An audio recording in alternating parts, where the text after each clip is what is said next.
Bismillahirrahmanirrahim. Assalamualaikum warahmatullahi wabarakatuh. Sobat Kembara Sunyi dimanapun teman-teman berada.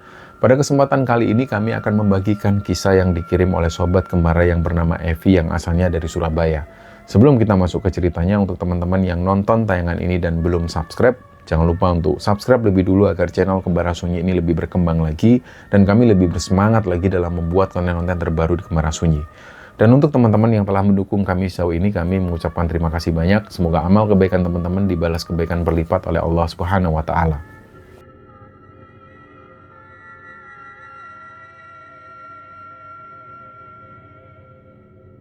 Waktu itu kalau nggak salah dia ini baru lulus kuliah. Dan dia lagi pusing-pusingnya cari kerjaan. Dan waktu itu ibunya Evi ini kebetulan ada acara syukuran di Lumajang sana. Mereka di situ cerita-cerita tentang tempat-tempat yang dulu sering mereka kunjungi di waktu mereka masih SD itu. Nah, sampai pada akhirnya salah satu sepupunya Evi yang namanya Rian itu, dia tiba-tiba ngide. Rian ini bilang, Mbak, gimana kalau besok kita jalan-jalan, Mbak? Nah, besok paginya sekitar jam 7 pagi itu, suasana di rumah keluarga besar atau rumah eyangnya Evi ini sudah mulai rame. Dan pagi itu, Evi ini sudah siap. Dia pakai pakaian yang dia pakai, pakaian santai, terus dia pakai sepatu kets kesayangannya, dan dia juga bawa tas ransel kecil. Evi dan 3 sepupunya yaitu Rian, Sulis ini sama suaminya, dan juga ada adiknya Rian namanya Maya. Terus ada juga 2 temannya Rian yang ikut juga namanya Agung dan Tian. Nah, di sini ibunya Rian itu sempat bisik-bisik ke Rian, dipanggil Rian itu. Kayak bisik-bisik, pokoknya Evi nggak denger lah apa yang dibicarakan oleh Rian dan ibunya. Terus setelah itu ibunya Rian ini masuk rumah dan nggak lama bapaknya Rian yang keluar. Bapaknya itu langsung nyemprot Rian. Yan, lapo sih Yan kon gowo ngono-ngono Yan, balekno Yan. Terus gatik ngono-ngonoan. Apa yang dilarang dibawa itu apa? Evi nggak ngerti dan Evi juga nggak tahu Rian ini bawa apa. Kok sampai orang tuanya ngelarang seperti itu, kok sampai marah. Tapi di situ Rian turun dari motor terus nyamperin bapaknya. Dia ngomong ke bapaknya tapi suaranya itu pelan banget. Setelah dia menjelaskan ke bapaknya dengan suara atau nada yang pelan itu, akhirnya bapaknya Rian ini masuk. Mereka mulai jalan beriringan masuk jalur setapak. Rian ini jalan yang paling depan. Dia sebagai penunjuk arah karena Rian yang pernah ke sana. Sementara yang lain nggak ada yang pernah ke situ. Jalannya ini semakin lama semakin lembab dan agak licin karena tanahnya jarang dapat sinar matahari langsung. Nah, di beberapa titik itu Evi ini harus berpegangan ke ranting-ranting pohon untuk menjaga keseimbangan karena jalannya agak menurun. Nah, begitu mereka melewati tikungan di balik barisan pohon bambu itu, pemandangan di depan mereka ini langsung kebuka. Jadi di dasar cekungan itu terlihat ada semacam sumber atau semacam kolam, atau bisa dibilang telaga alami yang ukurannya nggak terlalu besar. Airnya itu asli bening banget. Dari arah atas itu kelihatan sampai dasarnya. Saking beningnya batu-batu hitam di dasar sumber itu kelihatan jelas banget dari atas. Evi ini sempat berdiri dan diam di situ, di pinggir sumber itu. Dan di satu sisi dia ini takjub ketika ngelihat air bisa sebening itu, sejernih itu. Yang dia ini sudah lama sekali nggak bisa melihat sumber air sejernih ini. Barulah pas Evi ini agak jalan, dia dan sepupunya yang lain itu akhirnya naruh tas mereka di atas buah batu besar yang ada batu yang permukaannya agak datar. Di situ Evi baru ngelihat Rian ini muncul. Tapi dia ini muncul dari arah belakang hutan. Kabut ini awalnya tipis. Terus lama-lama kabutnya mulai agak tebal dan pas posisi kabut ini mulai agak tebal, mereka yang tadinya ini nyebur di pemandian ini satu persatu mulai keluar dari air. Dan lama-lama kabutnya itu jadi tebal banget. Jarak pandangnya ini cuma 5 meter. Dia mendengar suara Sulis yang nangis ini. Evi itu jadi panik juga. Jadi pikirannya kacau balau. Ini Sulis ini kenapa kok tiba-tiba nangis dan nyebut-nyebut nama Rian. Akhirnya suami Sulis ini ngomong ke semuanya, termasuk ke Evi juga, supaya segera mereka keluar dari lokasi dan kembali ke lokasi tempat motor. Pas mereka sudah jalan, Agung ini cuma ngomong gini ke Evi, Mbak, sampean baca apa yang sampean hafal ya Mbak. Baca terus Mbak, jangan sampai putus. Ketika aku ngomong seperti itu, nggak tahu kenapa, yang ditangkap oleh Evi, ini ada sesuatu deh kayaknya. Kenapa kok Agung tiba-tiba suruh baca doa, suruh baca surat-surat pendek. Dan di situ Evi sudah merasa ini pasti ada sesuatu. Akhirnya Evi langsung baca doa-doa yang dia hafal dan Dia baca sebisanya yang dia hafal. Nah, kira-kira pas sudah jalan menjauh sekitar 200 meteran dari lokasi pemandian itu, barulah situasinya ini sudah nggak ketutup kabut lagi. Dari situ mereka sudah bisa melihat pepohonan sengon, lokasi di mana motor mereka itu diparkir. Nggak lama, Sulis dan yang lain ini mulai kelihatan, mulai muncul. Sulis ini masih kelihatan nangis dan masih dipeluk sama suaminya. Dan sepupu Evi yang lain mulai kelihatan juga. Mereka langsung jalan menuju ke lokasi di mana motor mereka diparkir dan Evi ngikutin dari belakang. Dan pas sudah ada di lokasi motor mereka diparkir itulah Tian ini ngobrol berdua sama suaminya Sulis. Mereka berdua itu kayak ngobrol serius banget.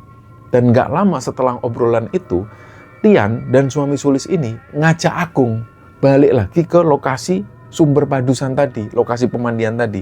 Mereka ini katanya mau nyari Rian. Disitulah Evi ini baru sadar ternyata Rian ini belum muncul, belum kelihatan Rian ini. Setelah itu mereka bertiga, suami Sulis, Tian dan juga Agung jalan lagi balik menuju ke lokasi pemandian untuk nyari Rian. Dari tempat mereka berdiri di dekat lokasi motor mereka diparkir itu, lokasi pemandian tadi ini nggak kelihatan karena ketutup pepohonan besar apalagi ketutup kabut. Nah, Evi ini mendekat ke Sulis. Evi ini tanya ke Sulis, "Lis, kamu tadi ngelihat apa? Kenapa kok kamu nangis?" Sulis ini dengan kondisi yang masih shock, dia akhirnya cerita ke Evi. "Tadi itu Mbak, setelah kita yang nyium bau kembang melati itu Mbak, pas kabutnya tiba-tiba tebel, aku tuh ngelihat Rian Mbak. Rian itu diseret sama sosok tinggi besar Mbak, badannya tegap. Itu ada 2 sosok Mbak yang narik Rian Mbak. Aku sempat teriak-teriak supaya suamiku itu ikut denger. Tapi ternyata nggak ada yang denger suaraku. Itu aku lihat sendiri loh, Rian ini ditarik sama sosok itu. Terus Rian nggak kelihatan lagi Mbak." Disitulah Evi ini baru sadar sekarang, dia baru paham. Oh ternyata dari tadi Sulis ini nangis histeris itu karena dia ngelihat kejadian ini. Dia ngelihat kejadian di mana Rian itu ditarik oleh 2 sosok yang misterius. Dan akhirnya Evi benar-benar khawatir dengan keselamatan Rian. Apalagi lokasi itu memang dikenal angker dan tua. Dan setelah Sulis menceritakan ke suaminya, suami Sulis memutuskan untuk ngajak semua orang keluar dari lokasi pemandian itu. Sebelum mereka benar-benar keluar, suaminya Sulis ini sempat nyari Rian sendirian sebenarnya. Dan kata Sulis, Rian tadi itu diseret sama 2 sosok itu ke arah pohon beringin tua. Makanya ketika dapat info ini, suami Sulis itu langsung nyari Rian ke arah pohon beringin tua itu. Tapi nggak lama, suami Sulis balik lagi menemui Sulis. Dia bilang ke Sulis, Rian nggak ada. Itulah yang bikin Sulis itu akhirnya nangis histeris. Nah dia tiba-tiba, si Sulis ini tiba-tiba inget sama tetangganya yang pernah hilang di daerah situ juga. Kejadiannya kira-kira 4 tahun yang lalu. Jadi ceritanya tetangganya Sulis ini pernah mandi sore di pemandian itu sendirian. Jadi dia ini awalnya bantu-bantu bapaknya untuk mengumpulkan batang-batang pohon sengon ke arah truk. Nah di sela-sela itulah dia ini menuju ke pemandian itu, terus dia mandi. Nah sampai pada akhirnya maghrib, si anak ini nggak balik-balik ke truk. Dan setelah dilakukan pencarian, barulah besok paginya dia ini ditemukan di sela-sela pohon sengon di dekat pemandian. Tapi kondisinya itu sudah agak linglung. Nah pas dibawa pulang ke rumah, dia ini malah jadi kayak orang yang edan. Tiap diajak ngomong, dia selalu marah dan ngancam-ngancam akan membunuh orang yang ngajak ngomong dia. Jadi dia itu kayak tersinggung. Pokoknya perilakunya ini jadi aneh dan berubah 180 derajat. Dan kira-kira 3 bulan setelah dia mengalami kondisi yang seperti itu, pada akhirnya dia ini dititipkan ke rumah saudaranya di daerah Jawa Tengah sana. Dan kabarnya sampai hari itu, si orang ini masih dipasung. Karena dia sering membahayakan keluarga dan orang lain. Nah inilah kenapa Sulis itu langsung keinget dengan peristiwa ini. Makanya ketika tahu Rian itu hilang dengan cara seperti itu, Sulis benar-benar histeris. Dia sudah pikirannya macam-macam ke Rian. Nah singkatnya, Evi, Sulis dan yang lain yang masih nunggu di tempat parkiran motor itu, mereka ini masih nunggu di situ. Masih nunggu suami Sulis, Tian dan juga Agung.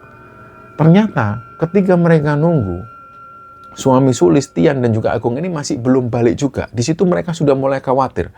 Karena sudah hampir 2 jam, mereka ini belum balik. Barulah setelah itu, 3 orang ini muncul.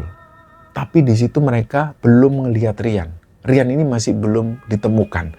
Sulis langsung teriak histeris lagi pas ngelihat suaminya mulai kelihatan di situ, tapi tanpa Rian.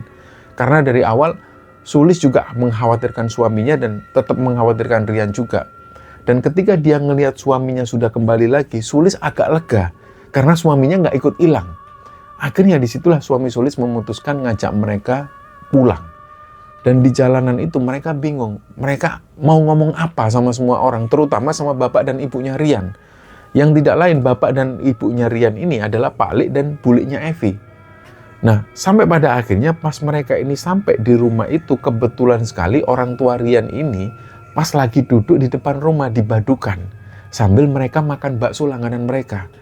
Dan pas ngelihat Evi dan yang lain datang, bapak dan ibunya Rian itu wajahnya kayak kelihatan panik.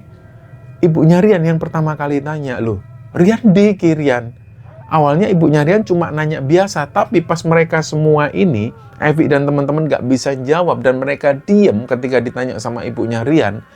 Ibunya Rian ini jadi tanya terus-terusan, "Loh, Rian mana? Di Rian." Disitulah Sulis ini gak bisa membendung lagi. Sulis itu teriak-teriak histeris dan nangis.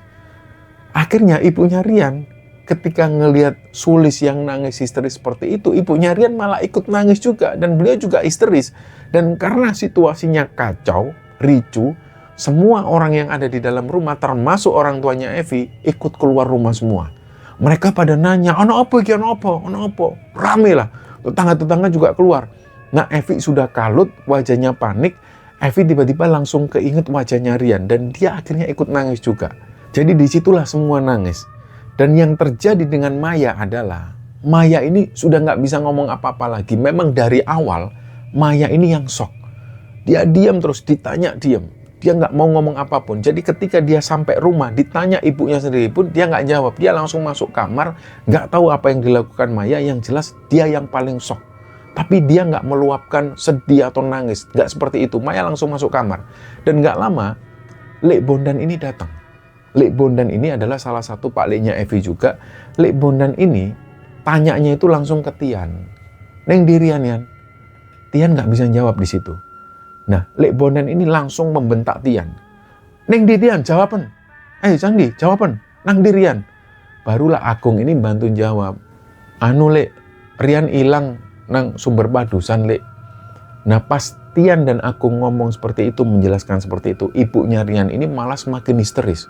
Terus Lek Bondan ini masuk rumah, dia ganti baju, dia ganti pakai sarung, pakai wewangian. Terus Lek Bondan ini ngajak bapaknya Evi untuk ikut menuju ke sumber padusan. Waktu itu bapaknya Rian ini mau ikut juga, tapi dilarang sama Lek Bondan. Lek Bondan ini bilang, "Wes Mas, sampai di sini aja Mas. Siapa tahu nanti Rian pulang. Kalau Rian pulang, sampai lakukan apa yang saya perintahkan." Jadi Lek Bondan ini minta kepada bapak dan ibunya Rian untuk tetap di rumah. Jadi Lek Bondan ini memerintahkan bapaknya Rian untuk segera menyiapkan ruangan. Siapa tahu nanti Rian pulang. Nah, ruangan itu bisa berupa kamar, bisa ruang tamu. Pokoknya ruangannya itu harus disediakan kain kafan yang digelar di lantai. Nanti kalau ada yang ngelihat Rian, entah wujudnya Rian ini nyata atau mendo-mendo, maksudnya mendo-mendo ini adalah sosok gaib yang menyerupai Rian.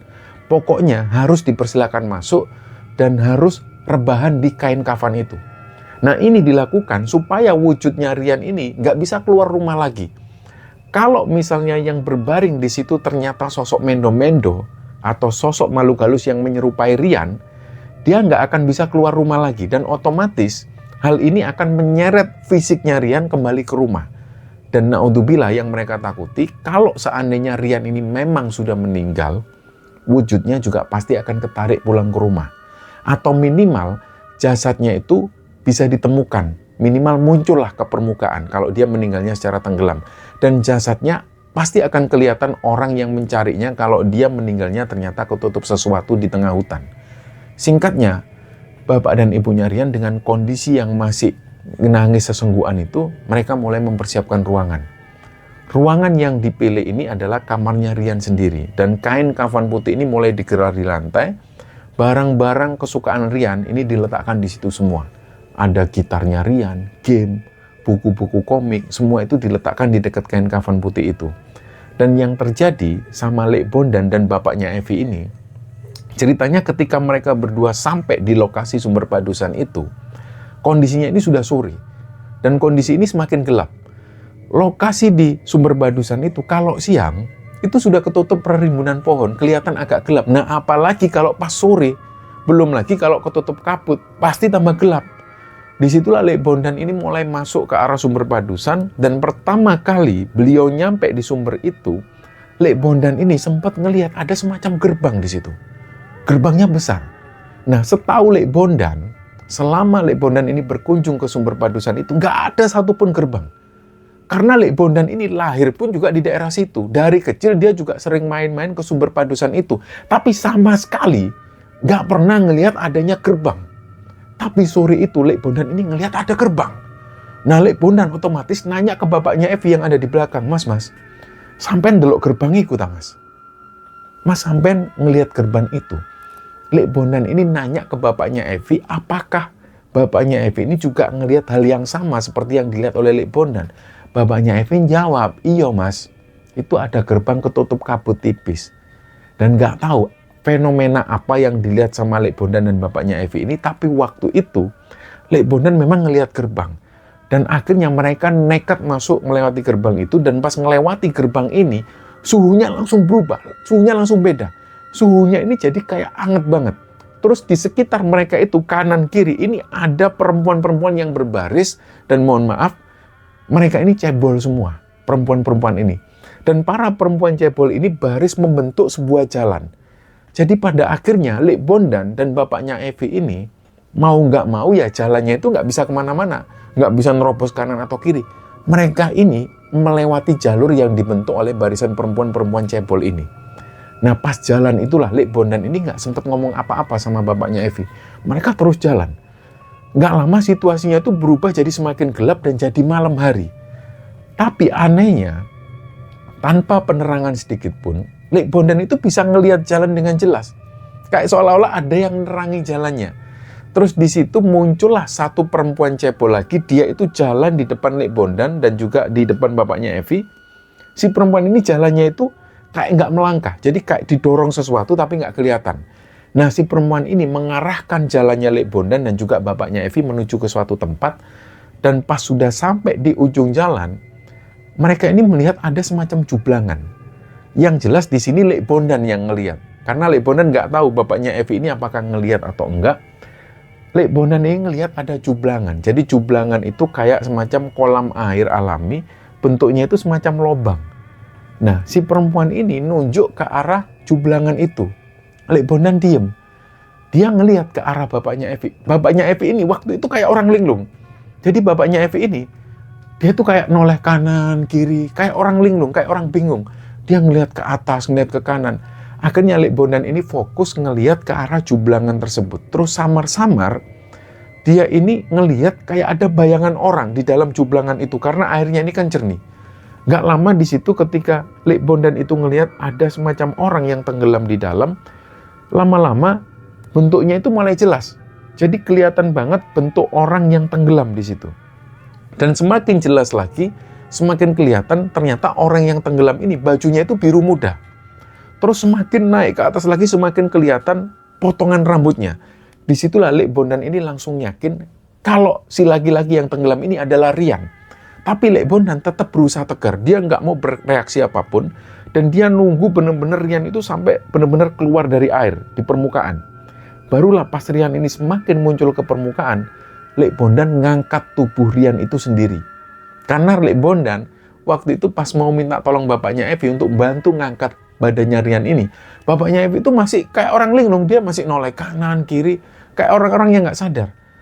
Dan ketika tubuh Rian ini sudah berhasil dibaringkan di tanah, Lek Bondan itu nggak mau menunjukkan ekspresi apapun kepada para sosok yang ada di situ. Dia nggak mau ekspresinya ini malah nantinya merubah situasi. Yang penting di sini Lek Bondan meyakini kalau Rian sudah bisa terlihat tubuhnya, fisiknya ini sudah ditemukan, jasadnya sudah ditemukan. Nanti urusan hidup atau mati itu urusan belakangan. Setelah itu Lek Bondan berusaha menggendong Rian lagi, tapi dia nggak bisa. Terus muncullah sosok laki-laki di depan Lek Bondan. Nah, laki-laki ini badannya tinggi, badannya tegap. Dan pasti laki-laki ini jalan itu kayak ada derap langkah kaki yang kedengeran. Disitulah Lek Bondan ini otomatis ngeliat ke bawah. Karena Lek Bondan kan posisinya waktu itu masih jongkok. Dia mau ngangkat badannya si Rian ini. Jadi pas posisi Lek Bondan itu jongkok di situ, dia otomatis ngelihat ke arah bawah. Dia ngelihat ternyata sosok laki-laki ini kakinya itu kaki kuda. Lek Bondan diam di situ, dia nggak bisa ngomong, dan lagi-lagi dia berusaha untuk tetap tenang. Meskipun waktu itu jujur, Lek Bondan ini sudah merinding luar biasa. Nggak lama, Lek Bondan itu dengar si laki-laki ini ngomong pakai bahasa Jawa. Dia cuma ngomong gini, wes mulio, mulio. Jadi Lek Bondan ini disuruh pulang. Dan intinya, Lek Bondan ini nggak boleh membawa tubuhnya Rian. Lek Bondan paham. Dia akhirnya berdiri, terus dia putar balik, dia melewati lagi barisan perempuan-perempuan cebol tadi dan sampai di gerbang. Dan sampai benar-benar keluar dari gerbang. Nah, pas sudah keluar dari gerbang itu, situasinya langsung berubah total. Hawanya jadi dingin dan ternyata di luar itu sudah malam. Lek Bondan nggak tahu itu sudah jam berapa. Barulah pas sudah melewati gerbang itu, Lek Bondan langsung ambil motor dan cepet-cepetan pulang. Jadi bapaknya Evi pas dibonceng itu, beliau itu masih diem dan masih kayak orang linglung. Ketika Lek Bondan itu ngajak ngomong, bapaknya Evi itu selalu jawabnya itu gini, hah? Hah? Iya, iya. Hah? Hah? Selalu ditanya itu jawabannya seperti itu, kayak nggak nyambung. Nah, sementara ketika tadi Lek Bondan mengalami kejadian mistis yang masuk dalam sebuah gerbang, yang terjadi di rumah adalah malam itu, ketika Lek Bondan berangkat dengan bapaknya Evi itu langsung masuk kamar sama ibunya. Semua keluarga panik waktu itu. Gak ada satupun yang gak panik. Situasi di rumah itu langsung jadi sepi. Gak ada orang yang ngobrol. Sedangkan orang tuanya Rian, ini masih nunggu di dalam kamarnya Rian sambil nunggu petunjuk. Nah, disinilah ibunya Rian itu masih nangis terus-terusan. Gak lama, kira-kira sekitar jam 10 malam, muncul aroma wangi. Jadi ada bau wangi, baunya itu kayak kembang kenongo. Salah satu kembang yang dipakai ziarah kubur itu. Baunya wangi banget. Bapaknya Rian langsung tambah fokus. Nah, di sini ibunya Rian itu masih terus-terusan nangis. Nah, tiba-tiba Rian itu muncul di depan kamar. Jadi mereka berdua itu ngelihat sosoknya Rian muncul di depan kamar. Tapi anehnya, pintu rumah depan itu masih ketutup.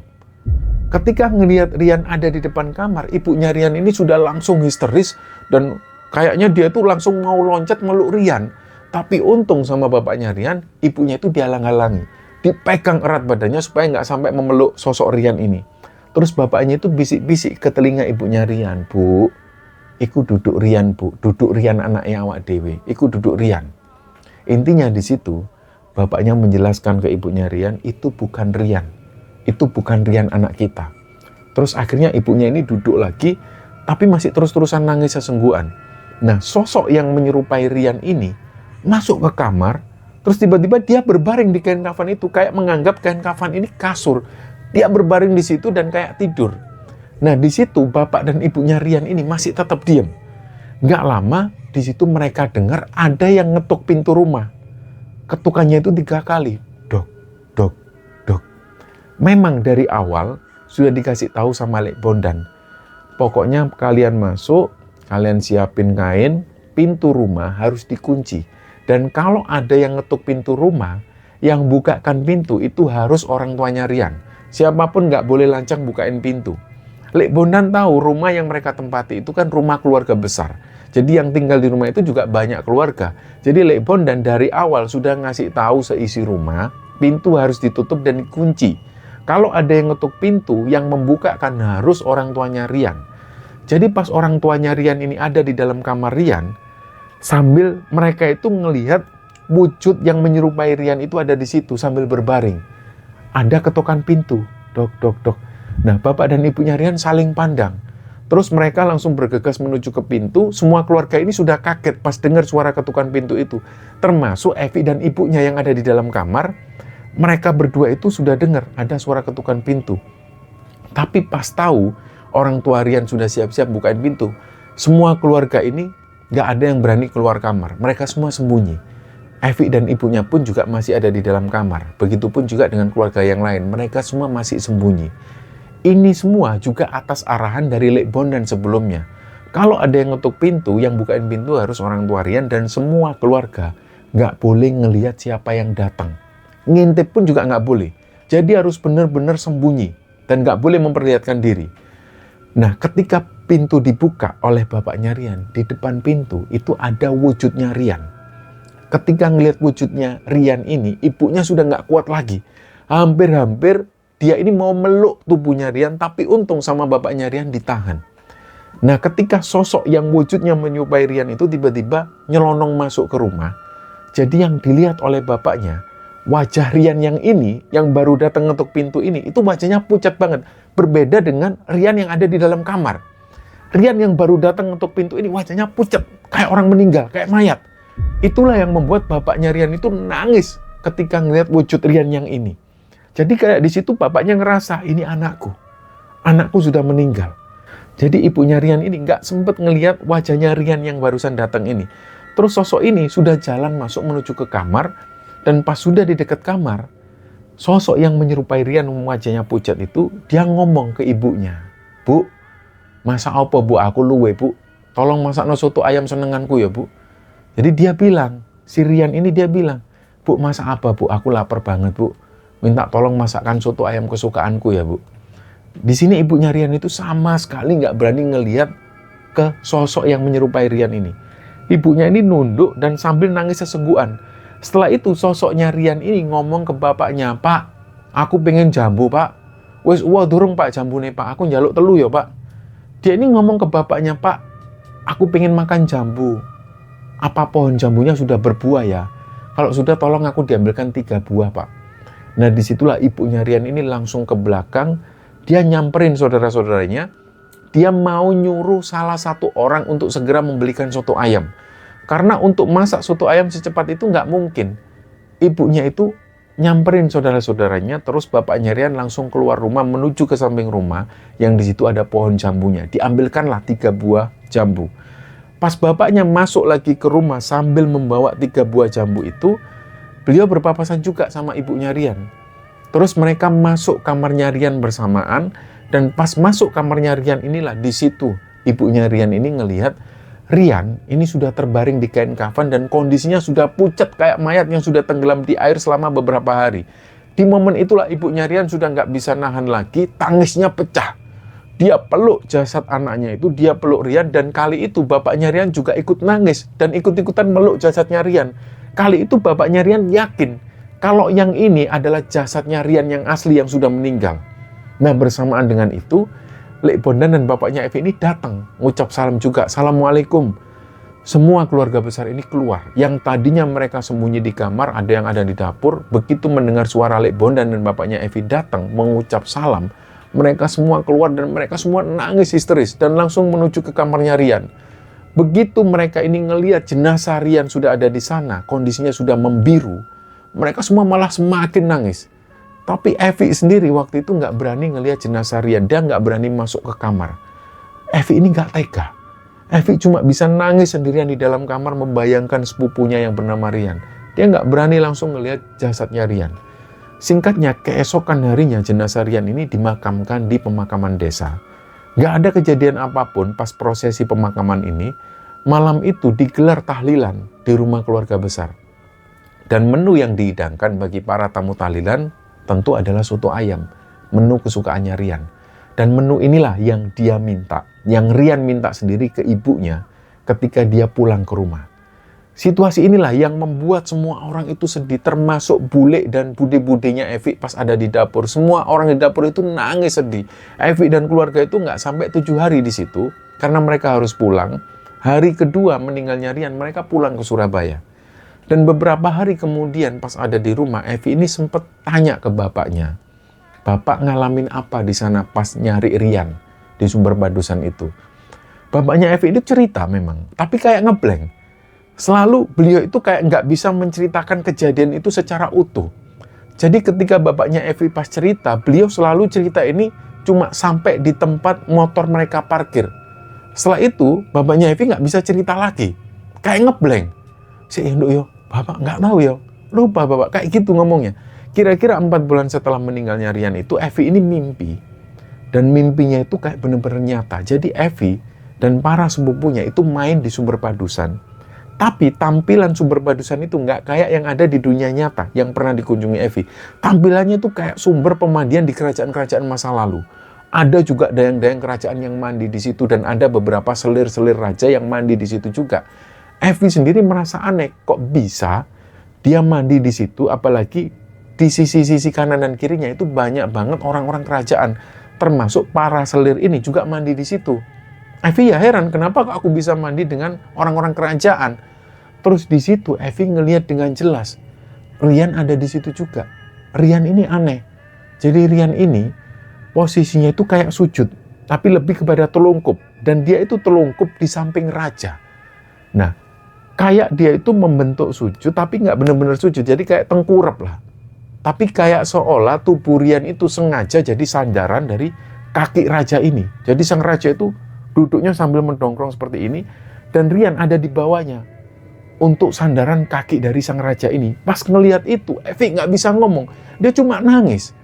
Dan nggak lama kemudian Evi kebangun, pas bangun itulah nafasnya ini ngos-ngosan, dia keinget Rian. Dia sempat ngomong ke bapaknya kalau dia inget Rian karena barusan dia mengalami mimpi buruk. Bapaknya Evi di sini cuma pesan, ya sudah kamu jangan lupa doain Rian, Du. Seketika itu juga Evi mengirimkan bacaan-bacaan doa untuk Rian. Dan yang aneh adalah, seperti yang diungkapkan Evi tadi, bapaknya Evi ini, menurut cerita Lek Bondan, bapaknya Evi itu ikut Lek Bondan ke Padusan pas nyari Rian. Dan apa yang dialami Lek Bondan itu sebenarnya dialami juga sama bapaknya Evi. Ketika Lek Bondan ngelihat gerbang aneh semacam gerbang kerajaan itu, Lek Bondan kan sempat tanya ke bapaknya Evi, Mas sampean lihat tak gerbang ini? Bapaknya Evi katanya juga ngelihat pas kejadian itu. Tapi ketika Lek Bondan ngelihat ada barisan perempuan cebol berbaris membentuk jalan itu, Lek Bondan kan juga sempat tanya ke bapaknya Evi. Katanya bapaknya Evi juga ngelihat. Tapi setelahnya bapaknya Evi itu lebih sering melongo dan kayak ngelihat kanan kiri kayak orang linglung. Tapi anehnya, setiap kali ditanya soal ini, apalagi kalau pas disuruh cerita, ketika pencarian Rian itu, bapaknya Evi kayak nggak bisa cerita. Selalu dia tuh ceritanya mentok di parkiran motor. Setelah itu dia kayak nggak inget apapun. Kayak merasa nggak mengalami kejadian itu. Setelah itu dia sudah nggak bisa cerita lagi. Kayak ngeblank. Atau kayak sengaja memorinya itu dihapus. Dan baru beberapa tahun lalu ketika lebaran di Lumajang, Evi ini dapat cerita dari bapaknya Rian. Jadi ketika Rian mau pergi ke sumber padusan itu, Rian ini kan memang sengaja bawa pusaka peninggalan buyut. Pusaka itu berubah keris kecil. Sebenarnya bapaknya Rian ini sudah melarang Rian bawa pusaka itu ke padusan. Pikiran bapaknya Rian ini sudah nggak enak pas waktu itu, tapi Rian tetap ngotot. Jujur di situ bapaknya Rian sendiri ini nggak punya kemampuan supranatural. Beliau itu juga nggak peka juga orangnya. Sedangkan Rian itu orangnya lebih peka dan lebih paham hal-hal semacam itu. Jadi mikirnya bapaknya Rian waktu itu, ngapain juga aku ngelarang? Kan Rian jauh lebih paham dari aku. Jadi pada akhirnya itulah dibiarkan Rian. Nah, kata Akung dan Tian yang waktu itu mereka juga ikut pergi ke padusan, ketika Rian hilang ini, mereka itu bilang, tujuan Rian katanya, dia membawa pusaka itu ke padusan ini katanya untuk mancing pusaka lain. Ibaratnya itu kayak dia ini bawa burung pemikat untuk memikat burung yang lain. Jadi Rian sengaja bawa pusaka itu untuk menarik pusaka lainnya. Tapi yang terjadi malah bencana ini. Dan sampai hari ini, Evi dan keluarga itu masih sering berkunjung ke rumah keluarga besar yang ada di Lumajang. Dan setiap kali ke Lumajang, dia dan keluarga itu selalu menyempatkan untuk ziarah ke makam Rian. Sekarang mereka semua sudah dewasa, semua sepupu-sepupu Evi juga sudah berkeluarga, ada yang tinggal di Lumajang, ada yang tinggal di Jember, Surabaya, bahkan di Balikpapan. Mereka semua nggak pernah ketemu selain di Hari Raya Idul Fitri. Tapi dengan adanya teknologi seperti sekarang, medsos dan lain sebagainya, mereka ini jadi semakin lebih terhubung dengan saudara-saudara yang lain. Nah, cerita inilah teman-teman yang dibagikan oleh Evi untuk kita semua. Semoga kisah ini bisa menghibur teman-teman sekalian. Lebih-lebih semoga kisah ini bisa kita ambil hikmah dan bisa kita ambil pelajaran. Mohon maaf jika ada salah-salah kata. Wassalamualaikum warahmatullahi wabarakatuh.